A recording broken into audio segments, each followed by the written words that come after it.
Universidades e institutos federais que já estavam com uma situação financeira bem preocupante foram surpreendidos com mais um bloqueio de verbas por parte do governo federal. E aí a gente vai ao vivo agora com a repórter Beatriz Lacerda para trazer os impactos aqui, para as instituições aqui no nosso estado. É um corte na educação que vai inclusive afetar a UFAL, não é? E também tem o IFAL, enfim, institutos federais também aqui de Alagoas, né? O reitor da UFAL se posicionou, não foi, Bia? Se posicionou, inclusive ele está aqui com a gente para falar dessa preocupação com a manutenção de todos os serviços, do funcionamento pleno da Universidade Federal de Alagoas, que tem cerca de 27 mil alunos em 8 polos espalhados pelo estado. Nesta quarta-feira, um comunicado do Ministério da Educação revelou esse bloqueio no orçamento para as instituições de ensino superior no Brasil. Na verdade, para toda a educação brasileira, mas especialmente as instituições de ensino superior vão ter aí um bloqueio muito grande, e só aqui a Universidade Federal vai ter um bloqueio de 4,8 milhões de reais. Só que, Edson, já é o segundo bloqueio somente nesse ano, e por isso a gente está convidando aqui o José Aldo Tonholo, que é o reitor da UFAL, para esclarecer para a sociedade como é que fica agora o funcionamento das atividades depois do anúncio de mais esse bloqueio. E a gente frisa bem, tá, Edson, esse termo bloqueio, porque não é um corte, por enquanto. Não é isso, reitor? Perfeito, Bia. Exatamente esse é a nossa preocupação, né? Nesse momento, nós estamos recebendo um bloqueio de 4,8 milhões que impacta diretamente em todas as nossas atividades, né? Desde o planejamento até a execução das licitações que estão em andamento. Só que esse bloqueio que acontece agora já é o segundo, e nós tivemos também algo que era um bloqueio lá no mês de junho que virou corte e que subtraiu do nosso orçamento já 8 milhões. Só que nós estamos no ano de 2022 com um orçamento extremamente deficitário, já em função dos cortes que têm acontecido ano a ano. E, só para você ter uma ideia, no ano de 2019, o nosso orçamento era 168 milhões de reais, e esse ano, com esses cortes, ele cai para 86 milhões de reais. Nesse modelo, é impossível a gente cumprir com os contratos que a gente chama de continuados, que são aqueles contratos de água, de luz, de limpeza, de internet, de segurança, de motoristas, né? Que são os contratos que são desenvolvidos no dia a dia da universidade.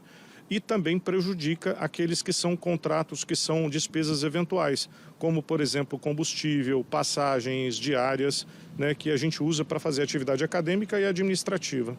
Agora vocês informaram que tem cerca de 670 funcionários terceirizados. Ninguém vai ser demitido, né, reitor? Por enquanto não há anúncio de demissão por parte desses funcionários que prestam serviços à universidade. Lembrando que a folha de pagamento dos servidores não está entrando nessa conta, tá, Edson? Não há problema com o pagamento dos professores e servidores da Universidade Federal de Alagoas, mas sim com outros prestadores de serviço, que são os terceirizados. É cerca de 670, mas eles não serão demitidos. Porém, também não serão substituídos quando necessário. Pois esses terceirizados, a nossa equipe está trabalhando, enxugando todos os contratos de tal forma que a gente não tenha que demitir absolutamente ninguém. Até porque a gente já fez um corte de limpeza, de segurança no ano passado, e é absolutamente impossível fazer a redução da nossa força de trabalho na universidade. E a gente também está trabalhando para que não haja nenhum prejuízo acadêmico, por exemplo, com cortes de bolsa. Só que, para que isso aconteça, a gente está tendo que enxugar os contratos do ponto de vista operacional, né? E itens como, por exemplo, os feristas, aqueles que ficam na reposição, a gente já teve que tomar atitude de cortar para que não houvesse essa contratação extraordinária ou onerar ainda mais no orçamento. Reitor, na prática, o que é que já muda a partir do próximo mês? Certamente a gente já vai ter impacto em passagens, em diárias, em combustível, em contratualização, né, pagamentos de contratos como de água, de energia elétrica. Certamente esses vão ser os primeiros contratos a sofrer esse bloqueio e o corte que a gente está sofrendo desde o começo desse orçamento. São contas que provavelmente não serão pagas no prazo. Provavelmente a gente não vai conseguir quitar nesse ano, a gente vai ter que rolar essa dívida para o orçamento de 2023. E aí, Bia e Edson, vem um outro problema. O orçamento do ano que vem, ele começa a ser descrito agora no projeto de lei orçamentária já com 12% de corte, o que é absolutamente incompatível com o tamanho e com os serviços que a nossa universidade, que o Instituto Federal prestam para esse estado.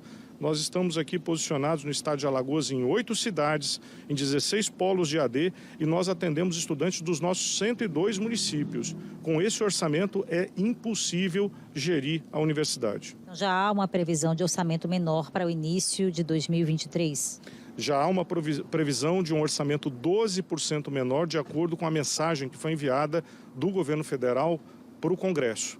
E aí nós estamos agindo junto ao Congresso Federal, né?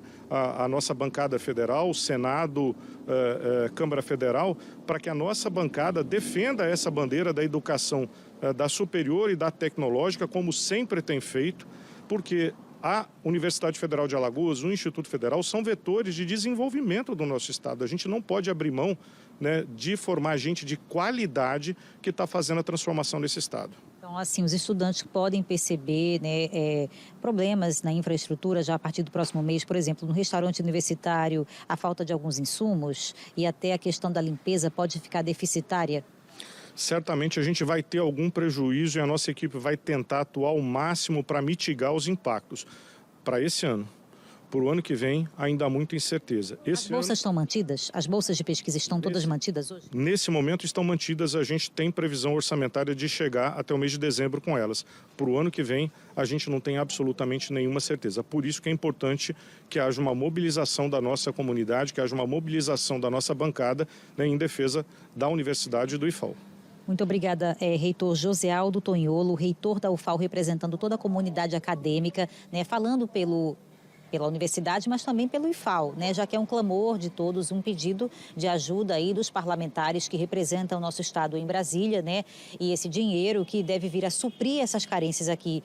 Pode-se vir até de emendas, né, o que tem sido feito, né, os parlamentares que destinam dinheiro de emenda para pagar a verba discricionária, ou seja, o governo federal deveria manter esses serviços, esses custos, mas com esses cortes sucessivos, então está cabendo aqui aos gestores, aos representantes, apelar, né, por outras soluções. Esse dinheiro tem que vir porque o serviço não pode parar, né, Edson? A educação não pode parar, os estudantes precisam concluir os seus cursos, não pode haver atraso, porque senão o prejuízo é muito maior. Eu volto com você. Perfeito, Bia, realmente preocupante. Eu queria só fazer uma pergunta para o reitor, né, o professor Tonholo. Não sei se ele está me ouvindo. Está me ouvindo? Está com retorno? Professor, como é que funciona isso? Por exemplo, o senhor falou que no meio do ano já havia tido um bloqueio e esse bloqueio, na verdade, acabou sendo um corte, não é? Hoje o ministro da Educação deu uma entrevista coletiva dizendo que não tinha corte, era apenas uma administração dos recursos.